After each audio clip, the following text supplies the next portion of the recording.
Hey, what's up, Soma City? It's your boy Sammy, and I've got a pop quiz to kick off today's conversation.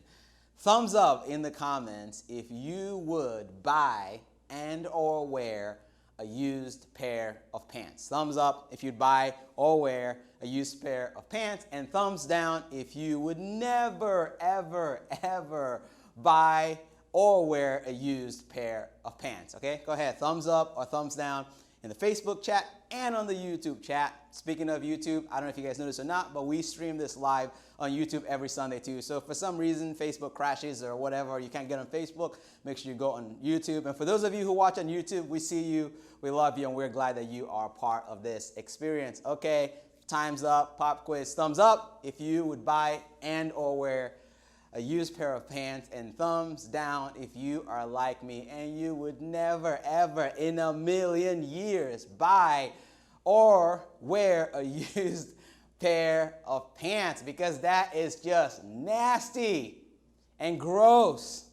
And I cannot believe that somebody once offered me their used pair of pants. Would you guys believe me? It's a true story. Would you believe if I told you 20 years ago I just come from Nigeria to the US and I didn't have a whole lot of clothes? Would you believe if I told you that one of the first friends I made here offered to take me to a store where I could buy a used pair of pants, and I couldn't believe it, okay? And I know you're gonna think I'm exaggerating, but when he said that to me, and when he said to me, not only am I willing to take you to a store where you could buy a used pair of pants, but I have some used pair of pants that I can loan you in the meantime. When he said that, my very black face turned very, very orange because I was blushing so much because I could not believe that this guy that I had just met was offering me his used pair of pants. And the reason I couldn't believe it, the reason I was so shocked, is because I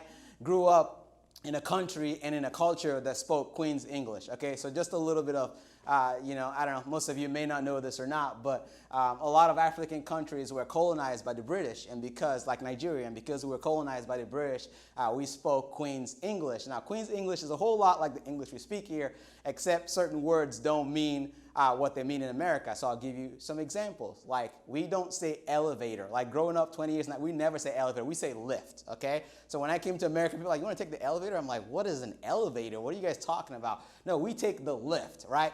Also, we don't say flashlight. We say torch, okay? It's dark out. Anybody got a torch? That's what I grew up saying my whole life. I came to America, and people said flashlight, and I'm like, I have no idea what they're talking about. Also, we don't say underwear, we say pants, okay? And that is why when my friend told me that he was gonna take me to a store where I could buy used pants and he was gonna let me borrow a pair of his used pants, I couldn't believe it. I was shocked. I was flabbergasted. My jaw hit the ground because I couldn't believe that this guy that I just met was telling me that I could borrow a pair of his used underwear. And it was a long time ago, but I remember, going in the lobby of the iHouse and calling my mom in Nigeria, go, Mom, and she's like, how is it? I'm like, it's really, really cold, and these Americans, they're nasty.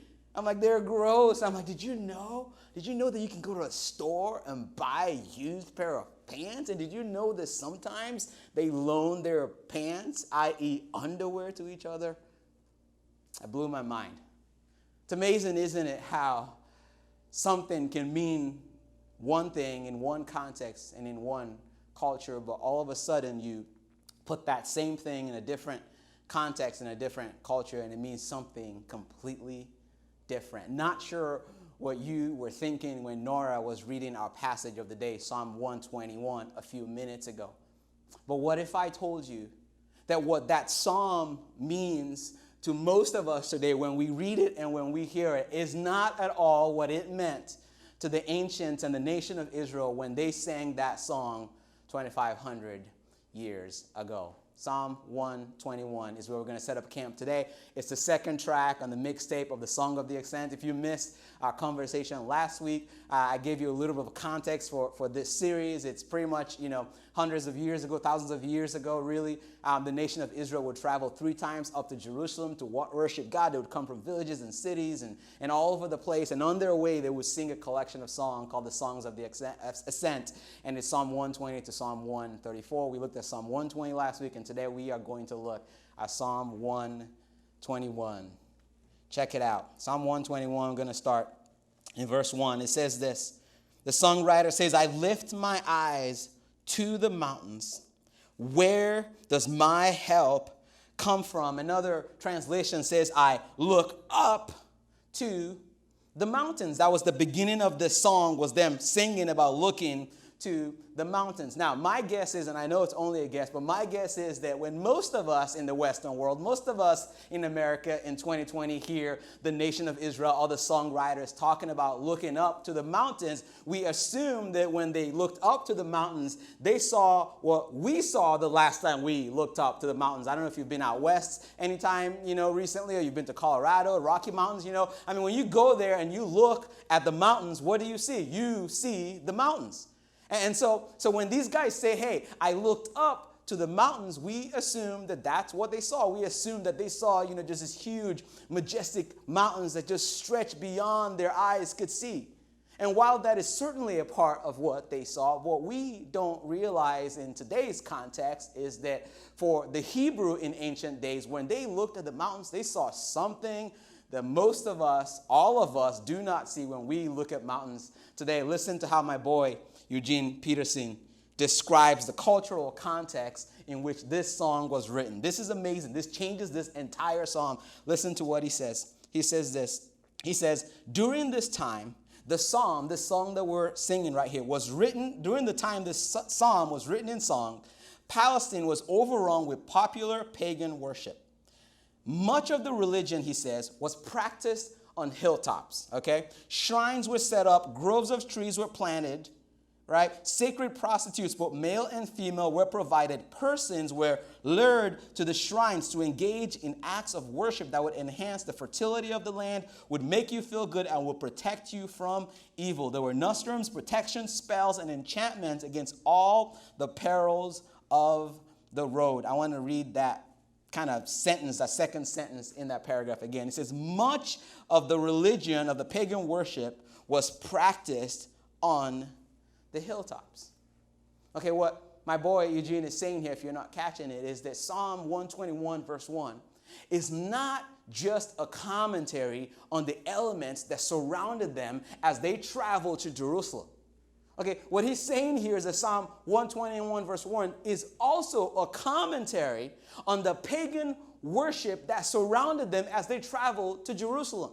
Right? What he's saying is that when they sang that, hey, I look to the mountains, they didn't just see mountains. No, when they looked to the mountains, literally, they saw temples, they saw idols, they saw priests, they saw pagan gods, they saw prostitutes, like literally all around them. And not only did they see all of this pagan worship around them when they looked at the mountains as they journeyed to Jerusalem, but they heard all of the pagan priests and priestesses and gods calling out to them. You guys remember way back in the olden days when, we could go out and hang out with people in large groups? Anybody remember that? Remember back then when you could go to stuff and there's a lot of people? Did you remember what it was like to go to a place like Cedar Point, right? I don't know about you guys, but I just feel like a whole different world ago. But remember when we would go to Cedar Point and we would stand in line with hundreds of people and breathe on each other's necks, right? And we would all put our hands on the railing and just kind of everybody just taking their hands on the railing for a couple hours. And then you would ride your ride, and then you'd go get an elephant ear, and you'd take those same hands, and you'd stick it and eat your food. And then you would touch your face and touch each other. Remember back then? Do you remember what it was like at Cedar Point when you would walk between rides, right? Remember what it was like when you would walk, maybe you got your elephant ear or angel cake, whatever it is. Remember when you would walk and there would be all of those booths and all of those people on megaphone that are trying to get you to come play a game to win something that you know that you can't win. And parents, if you've ever been to see the point with your kids, it is the worst, right? Because you got your kids and you're trying to get somewhere, it's sunny and everyone's frustrated, and this guy's on a megaphone. He's like, Dad, you want to win this big monkey for your kid. And of course your kid sees that, and your kid's looking at you like, Dad, are you going to win this for me? And you're trying to explain to your kid that it's a scam, but they don't get it, and the guy knows that they don't get it, and so he just keeps baiting you like, I bet I can't guess your age, I bet you can make the shot. You look athletic, come take the shot, man. You can win this for your kid. I mean, they just continually bait you, and it's the most awkward thing in the world because you're just trying to get through. Well, guess what, fam? When the nation of Israel about 25 or so 100 years ago was traveling to Jerusalem, that's what it was like. Right? Believe it or not, as they were traveling to Jerusalem to worship God, they were not only surrounded by temples and not only surrounded by idols in the mountain place and in the hills, but they were surrounded by all these pagan priests who were calling out to them and offering them help. Right? They were surrounded by all kinds of gods saying, hey, okay, come on now, you're going on this journey. It's a dangerous journey. You don't know what's going to happen. I know you got all kinds of problems. I got help right here. Just stop. I know I can help you. I know I can fix what is ailing you. That's the context of this song, right? All of these voices constantly calling out to them. And it is in response to that, right? I mean, doesn't that change how you view this entire narrative? It is in response to all of the noise around them that they sang this. They said this, I lift my eyes to the mountains. I look to the mountains. Where does my help come from? And there's 100 or 200 people saying, here, I got your help, man. I got you. Come over. Just stop by for a little bit. And here's what they said in verse 2. Listen, they said this. It says, my help, are you ready for this? Comes from the Lord, the maker of heaven and earth. Any college football fans watching this morning? Let's just see college football fans in the comments.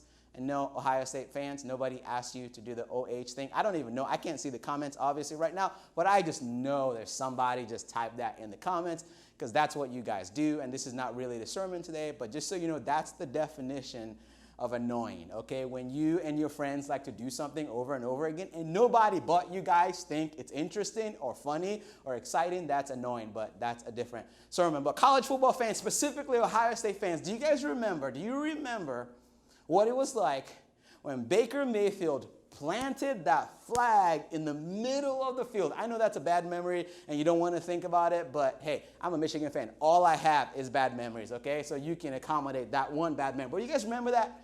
Remember what it was like when they planted that flag right in the middle after he won the game? Well, that's what this is. That's what this is. This is the nation of Israel planting an only God flag in the middle of a pagan world that's promising them help.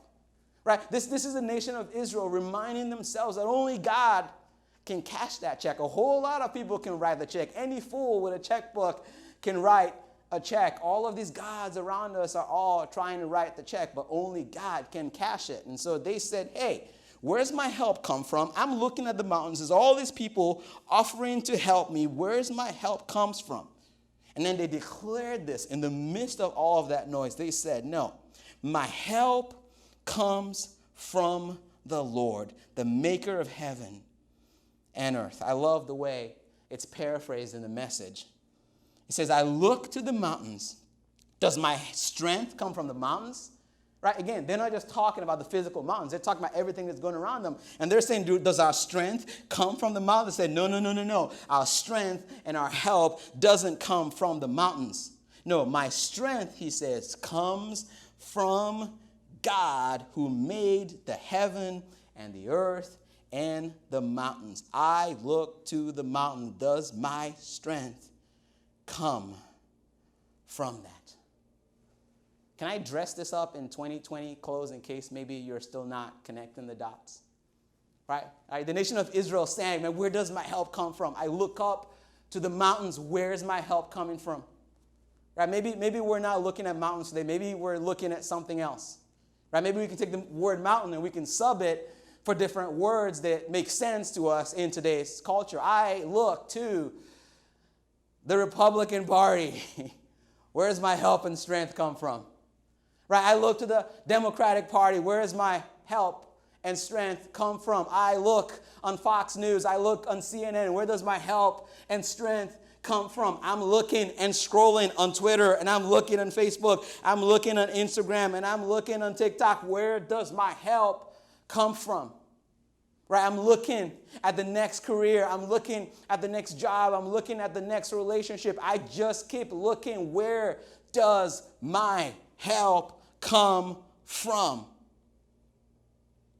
My help, they say, comes from God. It comes from the maker of the heavens and the earth. Now listen to this. This is verse, it's so good. Listen to what it says in verse 3. Then they said this, he, who's he? He is the maker of the heavens and the earth. Listen to what they said. They say, he will not let your foot slip. He who watches over you will not slumber. Indeed, he, again, speaking of the creator of the heavens and earth, who watches over Israel will neither slumber nor sleep. Let me give you a little bit of historical, cultural context that also changes how we see the verse. Let me explain to you why they are singing about a God who does not sleep. You know how I said earlier that this song was written in a culture where they had all kinds of gods, and as they're traveling, in the valley and all these mountains, there's all these gods and all these priests and all these shrines just kind of trying to lure them in and saying, hey, we can help you, right? You know how I said that? Well, one of the most popular gods back then was a god called Baal. Right? And this is so hilarious to me. But one of Baal's attributes was that he loved to take naps. Right? How funny is that, right? I mean, the God of Israel was like, man, I am kind and I am holy and I am merciful. These are my attributes and I am eternal. One of Baal's attributes was dude just loved to take a nap. He was just always sleeping every chance that he got. And that's why, by the way, those of you who maybe have been around church a while, grew up in Sunday school, that's why back earlier in the Old Testament when Elijah was on the mountain taunting the prophets of Baal, he said to them, maybe he's asleep. Right? For those of you who don't know the story, it's a fascinating story. Go read it later. But basically, this prophet Elijah, he's on a mountainside, right? Just like these guys on a mountainside. And he's there with the prophets of Baal. All of these prophets, again, they are on the side of the mountain worshiping their God. And they have a showdown. It's like Pacquiao versus Mayweather. It's like Hulk Hogan versus Andre the Giant, right? The God of Israel versus the God of Baal, And so Elijah sets up this altar, and he's like, hey, whoever's God is real is going to send fire from heaven to consume the altar, and he's asked the prophets of Baal to go first, and they start praying, and nothing is happening, and Elijah starts to taunt them. He's like, hey, maybe Baal is sleeping. He's like, you should speak a little bit louder. Maybe he's taking his afternoon nap, okay? Maybe, he's got a white noise machine in his room, and he can't hear you. You may want to cry a little bit louder. Do you know why Elijah said that? Elijah said that for two reasons. One, because he's just a really good smack talker. He's like, I'm just going to troll you guys as much as I can because you guys also deceive people. The second reason why Elijah said that is because that was an attribute of Baal. Right? Baal was known as the god who loved to take naps, which, by the way, was a very, very convenient excuse for the prophets of Baal when he didn't answer prayers.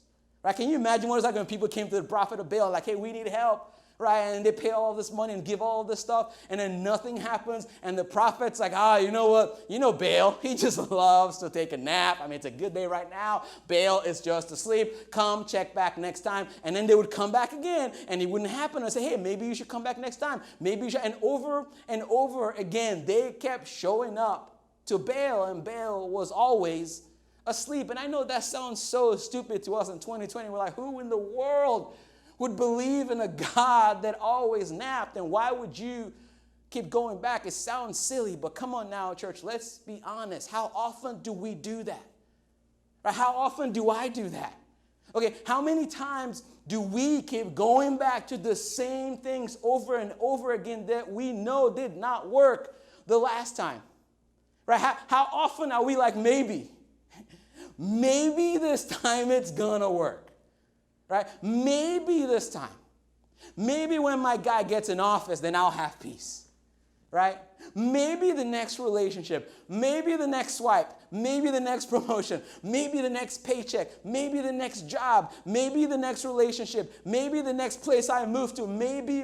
The truth is, if we're honest, we are exactly like the people who kept going back to Baal. We constantly go back to things that can't ever help us, things that can't ever satisfy us, even though we know better. In Psalm 121 is our reminder that the only person who can help us,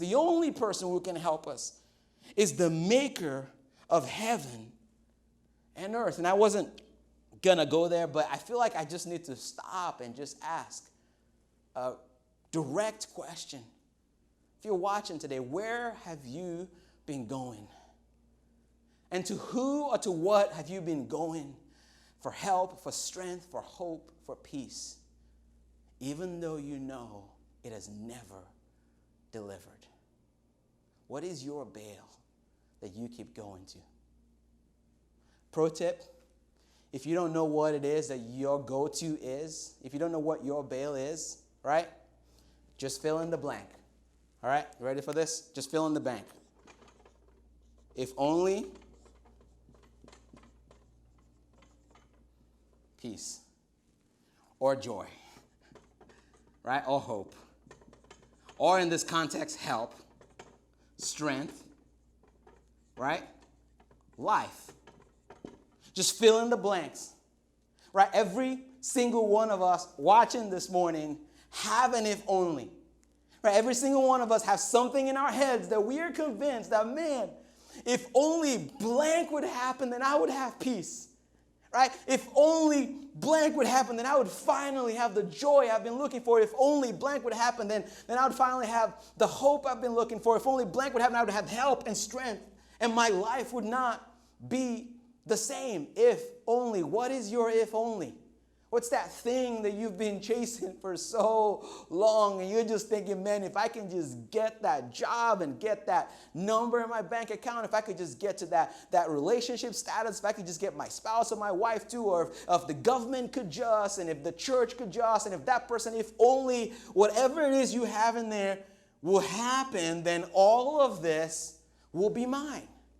Right? This is how most of us do life. In Psalm 121 is our reminder that if we go through life saying if only blank, then we will have all of this, then guess what we will do? We will go through all of life doing this.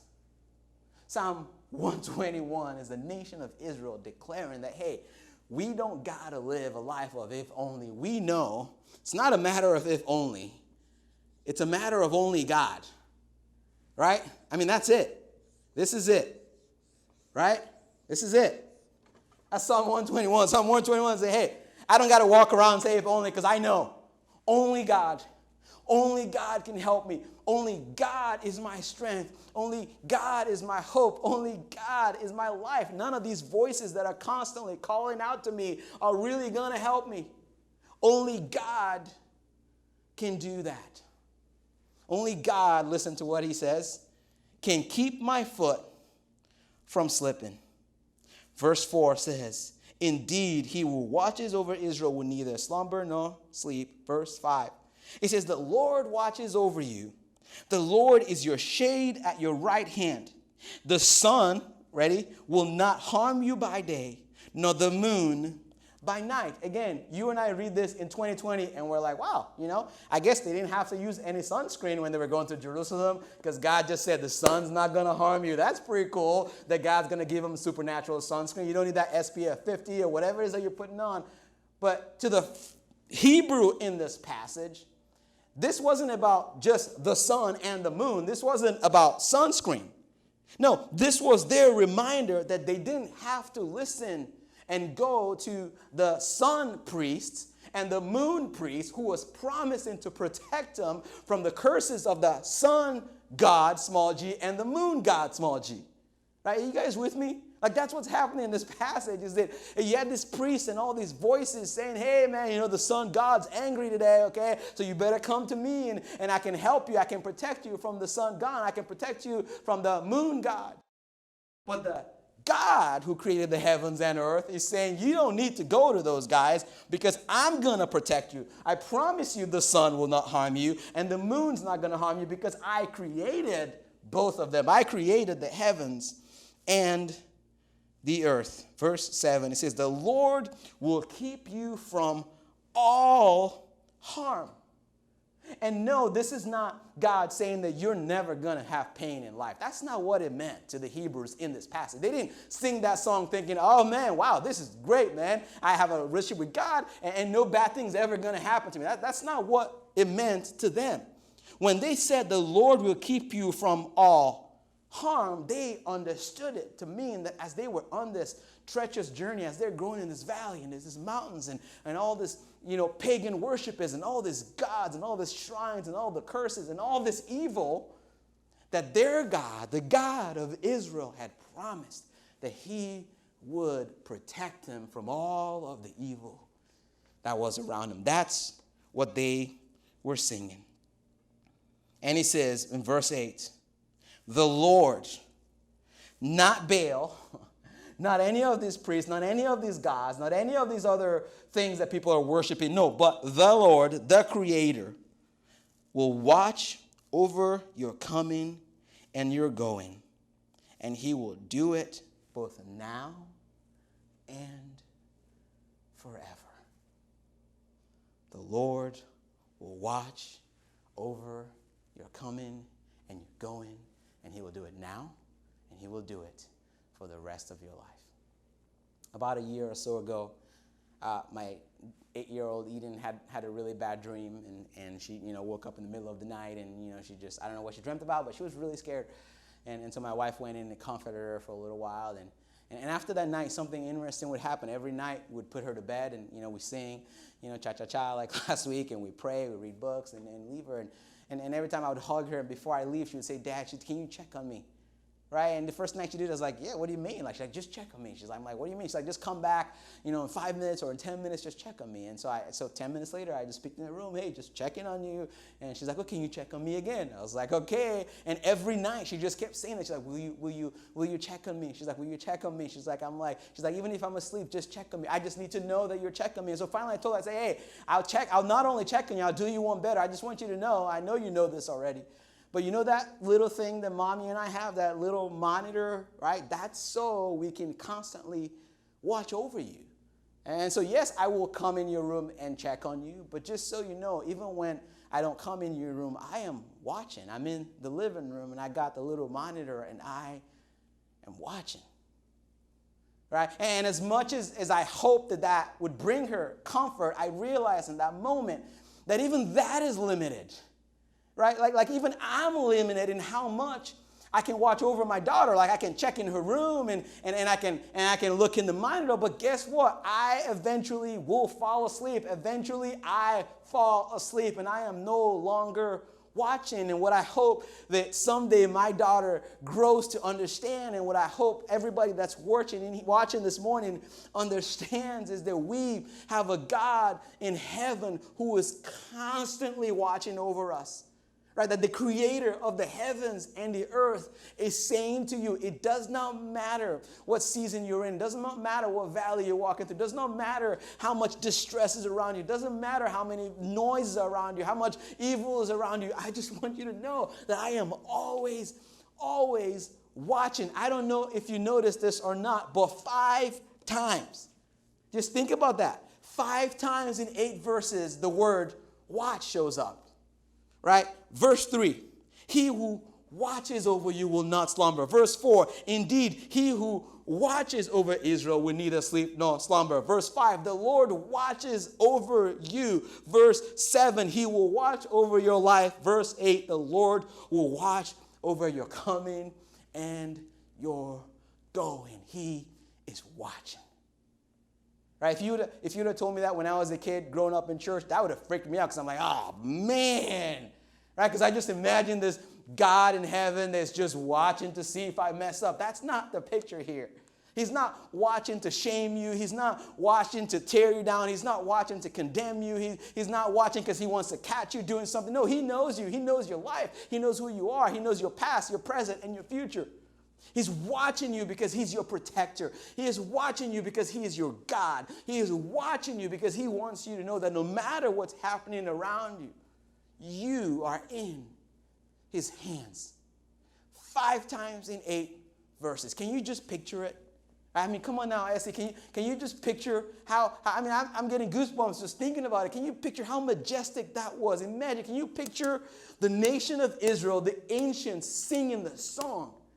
Okay, imagine, we said last week that there's a high likelihood that Jesus sang this song with his parents as he walked to Jerusalem. Can you imagine what it was like for hundreds and thousands of people, the followers of Jesus Christ, the followers of God, as they walked through the valleys and they walked through the hills, and all the gods and all the priests and all the shrines, they're on their megaphones and they're trying to call onto them and they're trying to scare them. And in the midst of that, they declared and they would not stop singing about the God who created the heavens, the earth, and all of these mountains and all of these people, and he is watching over them.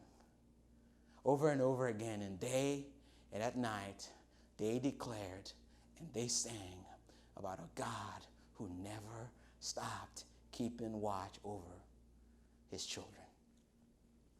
And what I want to do this morning, if it's okay with you, Soma City, is I don't want us to just read this. I don't want to just talk about this.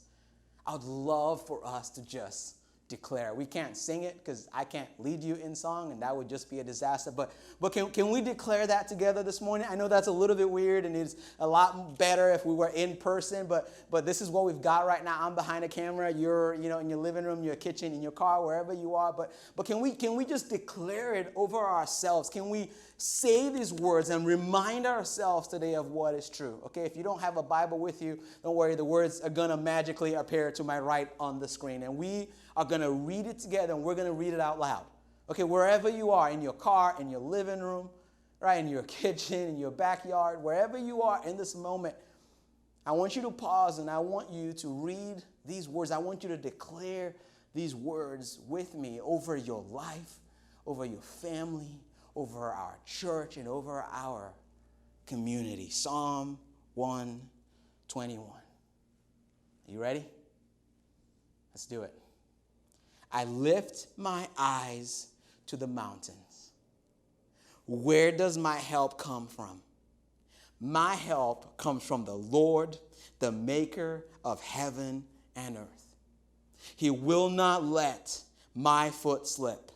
He who watches over me will not slumber. Indeed, he who watches over Israel, Sammy, will neither sleep nor slumber. The Lord watches over me. The Lord is my shade at my right hand. The sun will not harm me by day, nor the moon by night. The Lord will keep me from all harm. He will watch over my life. The Lord will watch over my coming and my going, both now and forever. And everybody said, amen.